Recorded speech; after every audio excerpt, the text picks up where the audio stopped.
Okay, അപ്പം നമുക്ക് fourth മൊഡ്യൂളിലേക്ക് കിടക്കാം. 3 മൊഡ്യൂളിലും എളുപ്പമായിരുന്നല്ലോ, തേർഡ് മൊഡ്യൂളിൽ മാത്രമുള്ളായിരുന്നു ഇച്ചിരി പ്രശ്നം. ഫോർത്ത് മൊഡ്യൂളിലേക്ക് കിടക്കാം. ഇപ്പോൾ ഫോർത്ത് മൊഡ്യൂളിൽ നമ്മൾ ഡീൽ ചെയ്യുന്നത് 2 ഇമ്പോർട്ടൻറ്റ് കാര്യങ്ങളാണ്. ഒന്ന് കസ്റ്റമർ ബിഹേവിയറും അല്ലെങ്കിൽ കൺസ്യൂമർ ബിഹേവിയറിനെ കുറിച്ചും പിന്നെ പ്രൊഡക്റ്റിൻ്റെ ലൈഫ് സൈക്കിളിനെ കുറിച്ചുമാണ് ഈ മൊഡ്യൂളിൽ ഡിസ്കസ് ചെയ്യുന്നത്. ഓക്കെ, എന്തൊക്കെയാണ് ഒരു പ്രൊഡക്റ്റിൻ്റെ ലൈഫ് സൈക്കിളിൽ വരുന്ന കാര്യങ്ങൾ, പിന്നെ അതിനുള്ള സ്ട്രാറ്റജീസ് ഉണ്ട്, പിന്നെ കൺസ്യൂമർ ബിഹേവിയറും അതിനെക്കുറിച്ചുള്ള സ്റ്റഡിയാണ്. ഓക്കെ, നമുക്കിപ്പോൾ തുടങ്ങാം. ആദ്യം നമ്മൾ പ്രൊഡക്റ്റ് ലൈഫ് സൈക്കിളാണ് തുടങ്ങുന്നത്. ഓക്കെ, പ്രൊഡക്റ്റ് ലൈഫ് സൈക്കിൾ എന്ന് വെച്ചാൽ നമ്മുടെ ലൈഫ് സൈക്കിളില്ലേ, നമ്മൾ ജനിച്ചു കഴിഞ്ഞിട്ട് നമ്മൾ മരിക്കുന്നത് വരെയുള്ള ലൈഫ് സൈക്കിളില്ലേ, അതുപോലെ തന്നെയാണ് ഒരു പ്രൊഡക്റ്റിനുമുള്ള ലൈഫ് സൈക്കിൾ. ഓക്കെ, ഇതിൻ്റെ പ്രൊഡക്റ്റ് ഡെവലപ്മെൻറ്റ് തുടങ്ങുന്നത് തന്നെ നമ്മളുടെ company finds and develops a new product idea. നമ്മൾ തേർഡ് മൊഡ്യൂളിൽ പറഞ്ഞായിരുന്നു ഒരു പ്രൊഡക്റ്റ് ഐഡിയയാണ് ഇത്. എന്താണ് ഒരു ഐഡിയ ഡെവലപ്മെൻറ്റാണ് ന്യൂ പ്രൊഡക്റ്റ് പ്രോസസ്സിൻ്റെ ഫസ്റ്റ് സ്റ്റെപ്പ് എന്ന് പറഞ്ഞിരുന്നു. ഓക്കെ, അതിൻ്റെ ഒരു ഐഡിയ ഡെവലപ്പ് ചെയ്ത് കഴിഞ്ഞിട്ട് ഫൈനലൈസ് ചെയ്ത് കുറേ സ്റ്റെപ്സ് നമ്മൾ പഠിച്ചായിരുന്നല്ലോ, ഒരു 7-8 സ്റ്റെപ്സ് പഠിച്ചായിരുന്നു. ഐഡിയ എടുക്കുക, അതിൽ നിന്ന് കറക്റ്റ് ചൂസ് ചെയ്യുക, പിന്നെ അതിനെ കുറേ സ്റ്റഡി നടത്തുക, അവസാനം ഫൈനലൈസ് ചെയ്യുക. ഓക്കെ, അങ്ങനെ ഫൈനലൈസ് ചെയ്തതിന് ശേഷം പ്രൊഡക്റ്റ് ഉണ്ടാക്കിയതിന് ശേഷം, അതായത് പ്രൊഡക്റ്റ് ഫിക്സ് ചെയ്ത് ഫൈനൽ പ്രൊഡക്റ്റ് ഇറക്കി. എന്നിട്ടുള്ളതാണ് 4 സ്റ്റേജസ് ഉണ്ട്. ഫസ്റ്റ് വൺ എന്ന് പറഞ്ഞാൽ introduction stage, second is growth, third maturity and fourth is decline stage. 4 സ്റ്റേജാണുള്ളത്. Introduction stage, growth, maturity, decline stage, ഇങ്ങനെ 4 ഇത് നമുക്ക് ഓരോന്നും സെപ്പറേറ്റ് പഠിക്കാം. ഫസ്റ്റ് വണ്ണാണ് ഇൻട്രൊഡക്ഷൻ സ്റ്റേജ്. ഇൻട്രൊഡക്ഷൻ സ്റ്റേജ് എന്ന് പറഞ്ഞാൽ നമ്മൾ ഏതൊരു പ്രൊഡക്റ്റ് ആണെങ്കിലും അത് മാർക്കറ്റിലേക്ക് അവതരിപ്പിക്കുന്ന സ്റ്റേജാണ് ഇൻട്രൊഡക്ഷൻ സ്റ്റേജ്. ഒരു പ്രൊഡക്റ്റിനെ മാർക്കറ്റിലേക്ക് ആദ്യമായി അവതരിപ്പിക്കുന്ന സ്റ്റേജ്. ഈ ഒരു ഇൻട്രൊഡക്ഷൻ സ്റ്റേജിൽ അതിൻ്റെ സെയിൽസൊക്കെ പരമാവധി കുറവായിരിക്കും. ഇപ്പോഴല്ലേ ഈ നമ്മളുടെ ന്യൂ ടെക്നോളജിയൊക്കെ വികസിപ്പിച്ചതിന് ശേഷമാണ് ഇൻട്രൊഡക്ഷൻ സ്റ്റേജിലും അത് കൂടുതൽ സെയിൽ ചെയ്യുന്നത്. ഇപ്പോൾ ഫോണിൻ്റെ കാര്യമൊക്കെ തന്നെ ആണെങ്കിലും ഇപ്പം നമ്മളുടെ ഇപ്പോഴത്തെ സിനാരിയോയിൽ നേരത്തെ തന്നെ അതിനെക്കുറിച്ച് നമ്മൾ അറിയുകയും ഓർഡർ ചെയ്യുകയൊക്കെ ചെയ്യും. ഓക്കെ, അത് വിട്ടേരെ, അല്ലാതെ നോർമൽ ഒരു പ്രൊഡക്റ്റിൻ്റെ കാര്യമാണ് നമ്മൾ ഡിസ്കസ് ചെയ്യുന്നത്. അപ്പോൾ ഇൻട്രൊഡക്ഷൻ സ്റ്റേജ് ആയിരിക്കും ഒരു മാർക്കറ്റിലേക്ക് എത്തുന്നത്. സ്ലോ സെയിൽ നടക്കുന്ന പ്രോസസ് ആയിരിക്കും, കാരണം അത് കസ്റ്റമേഴ്സ് എല്ലാം അതിനെക്കുറിച്ച് അറിഞ്ഞു വരുന്നതേ ഉള്ളൂ ഇൻട്രൊഡക്ഷൻ സ്റ്റേജിൽ. ഓക്കെ, വേർഡ് ഓഫ് മൗത്ത് അല്ലെങ്കിൽ വേറെ അഡ്വർടൈസ്മെൻറ്റ് എന്നിവയിൽ നിന്നാണല്ലോ നമ്മൾ മനസ്സിലാക്കുന്ന ഒരു പ്രൊഡക്റ്റ് മാർക്കറ്റിലുണ്ടെന്നുള്ള കാര്യം. ഇവിടെ പ്രോഫിറ്റ് ഇല്ലെന്ന് തന്നെ പറയാം, കാരണം ഇൻട്രൊഡക്ഷൻ സ്റ്റേജിൽ ഒരു കമ്പനി പ്രോഫിറ്റ് അധികം നോക്കാറില്ല, കാരണം കസ്റ്റമറിലേക്ക് കൂടുതൽ എത്തിക്കുക എന്നുള്ളതാണ് അവരുടെ ലക്ഷ്യം. സെക്കൻഡ് സ്റ്റേജാണ് ഗ്രോത്ത് സ്റ്റേജ്. ഇതാണ് ഒരു കമ്പനിയുടെ ഏറ്റവും നല്ല കാലം എന്ന് പറയുന്നത്. ഇവിടെ ആ പ്രൊഡക്റ്റിൻ്റെ സെയില് റാപ്പിഡായിരിക്കും. ഇവിടെ ആൾക്കാരെല്ലാം അക്സെപ്റ്റ് ചെയ്യും, കൂടുതൽ പ്രൊഡക്റ്റ് സെല്ല് ചെയ്യുന്ന സമയമാണ് ഈ ഗ്രോ സ്റ്റേജ്. ഈ ഗ്രോ സ്റ്റേജിലാണ് കമ്പനിക്ക് ഏറ്റവും അധികം പ്രോഫിറ്റ് കിട്ടുന്ന സമയവും. കൂടുതൽ ആൾക്കാർ വാങ്ങിക്കുകയും കൂടുതൽ പ്രൊഡക്റ്റ് വിറ്റഴിക്കുന്ന സമയത്തായിരിക്കുമല്ലോ ഡെഫിനറ്റ്ലി ഒരു പ്രോഫിറ്റ് കൂടുന്നത്. തേർഡ് സ്റ്റേജാണ് മെച്യൂരിറ്റി സ്റ്റേജ്. മെച്യൂരിറ്റി സ്റ്റേജ് എന്ന് പറഞ്ഞാൽ മെച്യൂറാകുന്ന സ്റ്റേറ്റ്. അതായത് ഈ എല്ലാത്തിനും ഒരു ലിമിറ്റ് ഉണ്ടല്ലോ. അതായത് ഇപ്പോൾ ഒരു പ്രൊഡക്റ്റ് ഇറക്കി കഴിഞ്ഞിട്ട് അത് വിറ്റ് ഓൾമോസ്റ്റ് എല്ലാവരിലേക്കും എത്തിക്കഴിഞ്ഞാൽ അതൊരു മെച്യൂർ സ്റ്റേജിലെത്തും. ആ മെച്യൂർ സ്റ്റേജിൽ എത്തിക്കഴിയുമ്പം അവിടെ സെയിൽസ് കുറയാൻ തുടങ്ങും. കാരണം നേരത്തെ ആ ഗ്രോ സ്റ്റേജിലുണ്ടായിരുന്ന അത്രയും സെയിൽസ് ഈ സ്റ്റേജിൽ എത്തത്തില്ല, കാരണം മാക്സിമം ആൾക്കാർ അതിനെ അക്സെപ്റ്റ് ചെയ്യുകയും വാങ്ങിക്കുകയും ചെയ്തു. ഓക്കെ, അതാണ് മെച്യൂരിറ്റി സ്റ്റേജ്.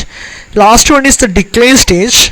ഇവിടെ സെയിൽസ് ഫോളോ ഓഫ് ചെയ്യും, അതായത് പ്രോഫിറ്റ് ഡ്രോപ്പ് ചെയ്യുകയും സെയിൽസ് ഫോളോ ഓഫ് ചെയ്യുകയും ചെയ്യുന്ന സ്റ്റേജാണ് ഡിക്ലൈൻ സ്റ്റേജ്. അപ്പം ആരും പിന്നെ വാങ്ങിക്കുന്നില്ല, അപ്പോൾ സെയിൽസ് അതിൻ്റെ കുറഞ്ഞ് പിന്നെ ആരും മേടിക്കാത്തൊരു സിറ്റുവേഷനിലെത്തുകയും പ്രോഫിറ്റ് ഒന്നുമില്ലായെയും കമ്പനി അതിനെ വിഡ്രോ ചെയ്യുന്ന ഒരു സ്റ്റേജിലെത്തുമല്ലോ. ഇപ്പോൾ ഫോൺസൊക്കെ തന്നെ അങ്ങനെയാണല്ലോ. ഇപ്പോൾ ഏതൊരു ഫോൺ ഇറക്കിയാലും വർഷങ്ങളോളം നിലനിൽക്കുന്നില്ലല്ലോ. അതിൻ്റെ സെയിൽസ് കുറഞ്ഞ് പിന്നെ ആരും മേടിക്കാതാവുമ്പോഴാണ് ഒരു പുതിയ പ്രൊഡക്റ്റ് ഇറക്കുന്നത്. ആ ഒരു സ്റ്റേജാണ് ഡിക്ലൈൻ സ്റ്റേജ്. ഓക്കെ, ഇപ്പോൾ 4 സ്റ്റേജ് മനസ്സിലായല്ലോ: introduction, growth, maturity and decline. ഇനിയും നമുക്ക് അടുത്ത ടോപ്പിക്കിലേക്ക് പോവാം. അതാണ് കൺസ്യൂമർ ബിഹേവിയർ. കൺസ്യൂമർ ബിഹേവിയർ എന്താ? നമ്മളുടെ ബിഹേവിയർ, നമ്മളാണ് കൺസ്യൂമർ. നമ്മളൊരു പ്രൊഡക്റ്റിലേക്കുള്ള നമ്മളുടെ ബിഹേവിയറാണ് ഈ കൺസ്യൂമർ ബിഹേവിയർ എന്ന് പറയുന്നത്.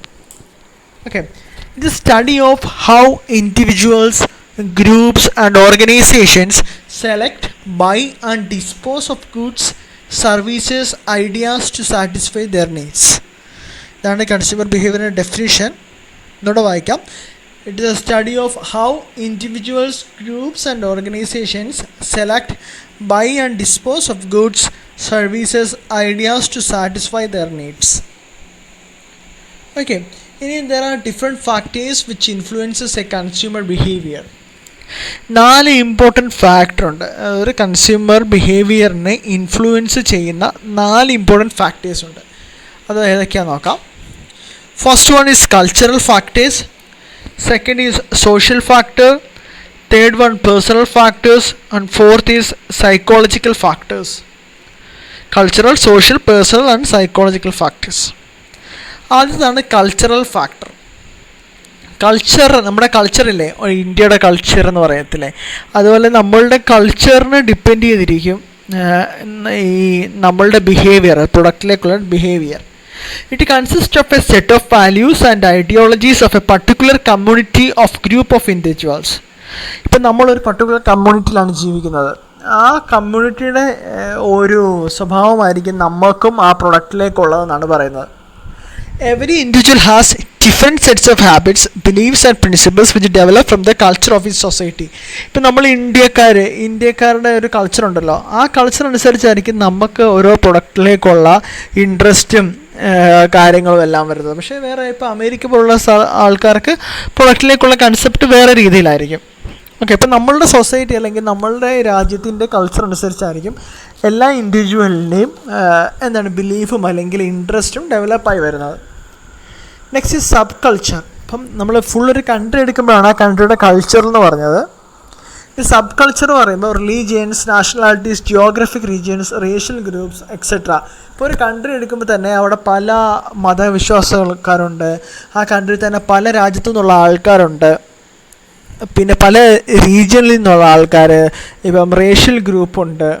അങ്ങനെ എല്ലാ ഗ്രൂപ്പിനെയും ഡിപ്പെൻഡ് ചെയ്തിരിക്കും അവർ മേടിക്കുന്ന പ്രൊഡക്റ്റ്. പിന്നെ അടുത്ത കൾച്ചറൽ ഫാക്ടറിന് ഇമ്പോർട്ടൻ്റ് ആയിട്ട് വരുന്നത് സോഷ്യൽ ക്ലാസ് ആണ്. സോഷ്യൽ ക്ലാസ് നമ്മൾ പറഞ്ഞു, ഇപ്പോൾ ഹൈ ഇൻകം ക്ലാസ് ഉണ്ട്, മീഡിയം ഇൻകം ക്ലാസ് ഉണ്ട്, ലോ ലെവൽ ഇൻകം ക്ലാസ് ഉണ്ട്.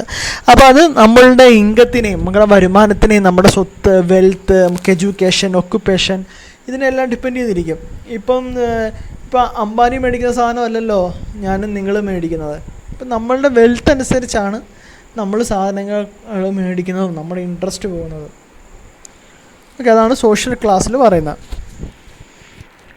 ഇനി അടുത്ത ഫാക്ടറാണ് social factor. First one cultural factor ആയിരുന്നു, അടുത്തത് സോഷ്യൽ ഫാക്ടർ. ഇത് സൊസൈറ്റിയെ ഡിപ്പെൻഡ് ചെയ്തിരിക്കും ഈ സോഷ്യൽ ക്ലാസ്. അതായത് depends on the laws and regulations of society. The important factors are reference group, family, roles and status. First one is reference group. It consists of one or more persons whom an individual refers regarding beliefs, feelings and behavior. Okay, അപ്പം എന്താണ് ഒരു individual refer ചെയ്യുന്ന ഒരു group of പീപ്പിളിനെയാണ് ഈ reference group കൊണ്ട് പറയുന്നത്. അത് അവരുടെ ബിലീഫായാലും അവരുടെ ഫീലിങ്സ് ആയാലും ഇതെല്ലാം നമ്മൾ നോക്കിക്കാണുന്ന ഒരു ഗ്രൂപ്പാണ്. അടുത്താണ് ഫാമിലി. നമ്മളെല്ലാം നമ്മുടെ ഫാമിലി ഡിപ്പെൻഡൻ്റ് ആണല്ലോ. അപ്പം നമ്മൾ എന്തെങ്കിലും സാധനം നമ്മുടെ പേഴ്സണൽ കാര്യങ്ങളല്ല, അല്ലാതെ നമ്മൾ എന്തെങ്കിലും മേടിക്കുമ്പോൾ നമുക്ക് വാങ്ങിക്കുമ്പോൾ നമ്മൾ എന്താണ് ശ്രദ്ധിക്കുന്നത്, നമ്മുടെ ഫാമിലിക്ക് ഇമ്പോർട്ടൻ്റ് ആയിട്ടുള്ള അല്ലെങ്കിൽ ഫാമിലിക്ക് ബെനിഫിറ്റ് ഉണ്ടാകുന്ന കാര്യങ്ങളായിരിക്കും നമ്മൾ വാങ്ങിക്കുന്നത്. Next roles and status. It depends on the group, organisation, family which the person's belongs. അപ്പോൾ നമുക്ക് ഒരു ഫാമിലിയിലുള്ള റോളും നമ്മളുടെ സ്റ്റാറ്റസും ഒക്കെ ഡിപ്പെൻഡ് ചെയ്യുന്നതാണ് അത് പറയുന്നത്. ഓക്കെ, ക്ലിയർ ആണല്ലോ. അടുത്ത personal factor. Personal factor is nothing else but our own factor. നമ്മളുടെ ഏജ്, നമ്മുടെ life cycle, how we lives, how is our life style, നമ്മുടെ എക്കണോമിക് സിറ്റുവേഷൻ, നമ്മുടെ ജോലി, പേഴ്സണാലിറ്റി, നമ്മുടെ കൺസെപ്റ്റ്, ഇതെല്ലാം ഡിപ്പെൻഡ് ചെയ്തിരിക്കും പേഴ്സണൽ ഫാക്ടേഴ്സ് എന്ന് പറയുന്നത്. ഓക്കെ, നെക്സ്റ്റ് പ്രോസസ്സാണ് സൈക്കോളജിക്കൽ ഫാക്ടേഴ്സ്.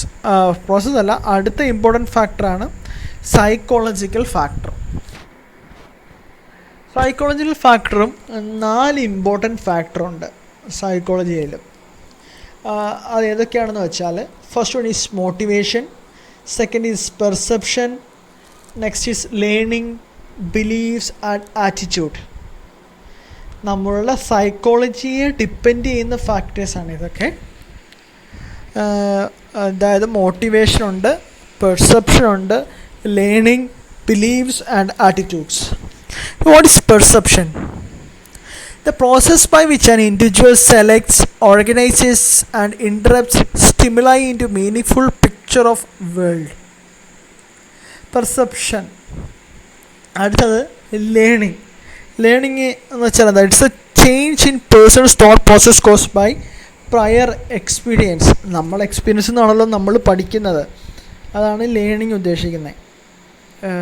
നമുക്ക് നേരത്തെ ഉണ്ടായ അനുഭവങ്ങൾ വെച്ചൊരു പ്രൊഡക്റ്റിനെ കുറിച്ചോ അല്ലെങ്കിൽ ആ സിമിലർ ടൈപ്പ് ഓഫ് പ്രൊഡക്റ്റിനെ കുറിച്ച് നേരത്തെ ഉള്ളായ അനുഭവം വെച്ചിട്ടാണ് നമ്മൾ പിന്നെ മേടിക്കുക. അടുത്ത attitudes and beliefs.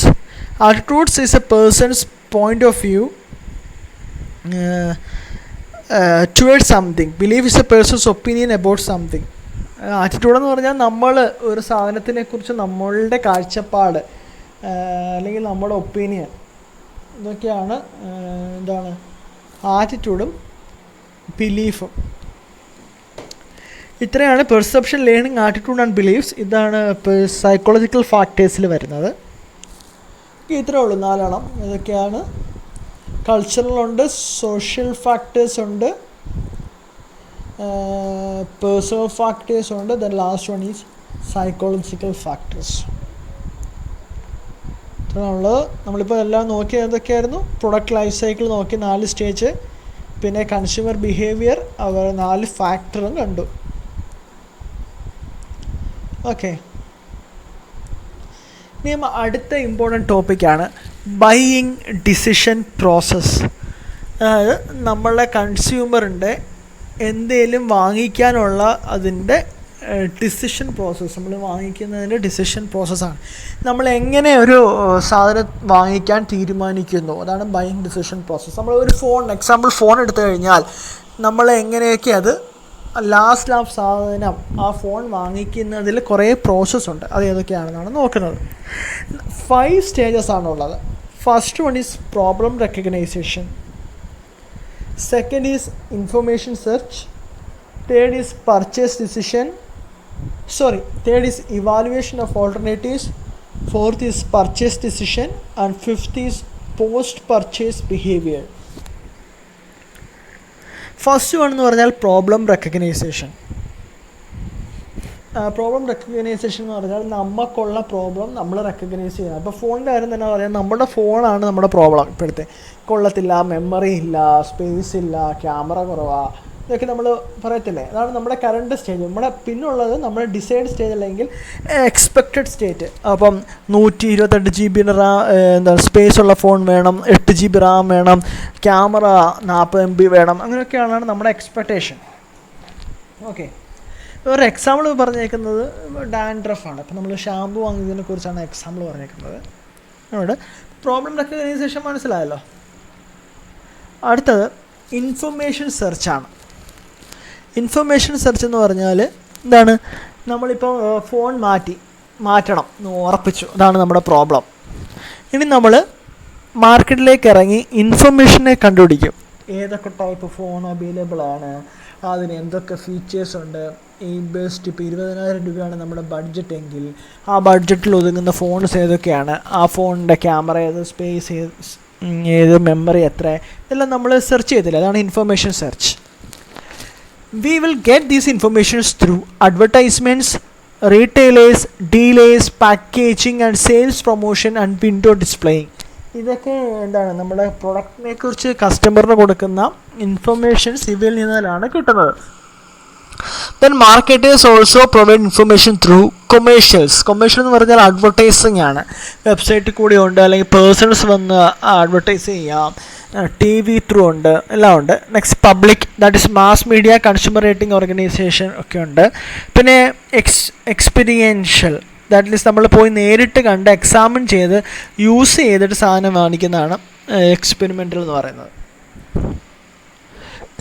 Third one is evaluation of alternatives. ഇപ്പം നമ്മൾ ചൂസ് ചെയ്തു, ഇപ്പം നമ്മൾ ഇത്ര MB 48 MB ക്യാമറ വേണം, 6 GB റാം, പിന്നെ എത്ര 128 GB സ്റ്റോറേജ്, ഇത്രയും നമ്മൾ ഡിസൈഡ് ചെയ്തു ഇൻഫർമേഷനിൽ നിന്ന്. ഇനി നമ്മൾ ഓൾട്ടർനേറ്റീവ് സെർച്ച് ചെയ്യും. ഇപ്പം ഇഷ്ടംപോലെ ഫോൺ മാനുഫാക്ചേഴ്സ് ഉണ്ട്. MI ഉണ്ട്, പോക്കോ, റിയൽമി, സാംസങ്, ഐഫോൺ, മോട്ടോ, കുറേ നമ്മളിങ്ങനെ ചൂസ് ചെയ്ത് വെക്കും. ഇതെല്ലാം ആൾട്ടർനേറ്റീവ്സ് ആണ്. ഇതിനെയെല്ലാം നമ്മൾ ഇവാലുവേറ്റ് ചെയ്യും. ഓക്കെ, ഇത് factors like brand image, country, distribution network, after sales service, ഇതെല്ലാം ഇവാലുവേഷനിൽ വരുന്ന കാര്യങ്ങളാണ്. സെയിൽസ് ഉണ്ടോ, സർവീസ് എല്ലാം പ്രോപ്പറാണോ, ഓക്കെ, ഇതെല്ലാം ചെയ്തിട്ട് നമ്മളൊരു ഡിസിഷനിലെത്തും. അതാണ് പർച്ചേസ് ഡിസിഷൻ. ഇതെല്ലാം കഴിഞ്ഞിട്ട് നമ്മൾ ഉറപ്പിച്ചു, ഇപ്പം മോട്ടോയുടെ ഫോൺ മതിയെന്ന് ഉറപ്പിച്ചു. അതാണ് പർച്ചേസ് ഡിസിഷൻ എന്ന് പറഞ്ഞാൽ. With all the above factors, situational factors like finance options, dealer terms, falling prices, ഇതെല്ലാം നോക്കിയാണ് പർച്ചേസ് ചെയ്യുന്നത്. പിന്നെ നമ്മൾ ബ്രാൻഡ് ഏതാണെന്ന് വെച്ചാൽ അത് ചൂസ് ചെയ്യുന്നു. Last one is the post purchase behaviour. നമ്മൾ വാങ്ങിച്ചു കഴിഞ്ഞിട്ട് നമ്മളുടെ ഫോൺ എങ്ങനെ ബിഹേവ് ചെയ്യുന്നു, അതാണ് പോസ്റ്റ് പർച്ചേസ് ബിഹേവിയർ. ഇപ്പം നമ്മൾ വാങ്ങിക്കഴിഞ്ഞ് യൂസ് ചെയ്യുമ്പോൾ നമ്മളുടെ എക്സ്പെക്റ്റേഷൻ ഒത്ത് ഫോൺ വർക്ക് ചെയ്തില്ലെങ്കിൽ നമ്മൾ ഡിസപ്പോയിൻ്റ് ആവുകയും ചെയ്യും. നമ്മൾ അതിൻ്റെ റേറ്റിംഗ് എല്ലാം വളരെ കുറച്ച് കൊടുക്കുകയും ചെയ്യും, കംപ്ലൈൻ്റ് ഒക്കെ ചെയ്യും. പക്ഷെ നമ്മളുടെ എന്താണ് എക്സ്പെക്റ്റേഷൻ ഫുൾഫിൽ ചെയ്യുകയാണെങ്കിൽ നമ്മൾ സാറ്റിസ്ഫൈഡ് ആയിരിക്കും. അതാണ് പോസ്റ്റ് പർച്ചേസ് ബിഹേവിയർ. ഓക്കെ, അതൊക്കെയാണ് problem recognition, information search, evaluation of alternatives, purchase decision and post purchase behaviour. Okay, clear ആണല്ലോ? അപ്പോൾ നമുക്ക് ഇന്നത്തെ ക്ലാസ് ഇവിടെ വൈൻഡപ്പ് ചെയ്യാം. ഈ മൊഡ്യൂള് വളരെ ചെറിയ മൊഡ്യൂളാണ്. ഇനിയും കുറച്ച് ടോപ്പിക്സേ ഉള്ളൂ. നമുക്ക് ഈ ഡിഫറെൻറ്റ് സ്റ്റേജസിൻ്റെ സ്ട്രാറ്റജീസ് ഉണ്ട്. പിന്നെ നമുക്ക് പ്രൊഡക്റ്റ് ലൈഫ് സൈക്കിളിനെ കുറിച്ച് കുറച്ചുകൂടെ ഒന്ന് പഠിക്കാനുണ്ട്. അതേ ഉള്ളൂ. ഓക്കെ, അപ്പോൾ ബാക്കി നമുക്ക് നാളത്തെ ക്ലാസ്സിൽ ഡിസ്കസ് ചെയ്യാം.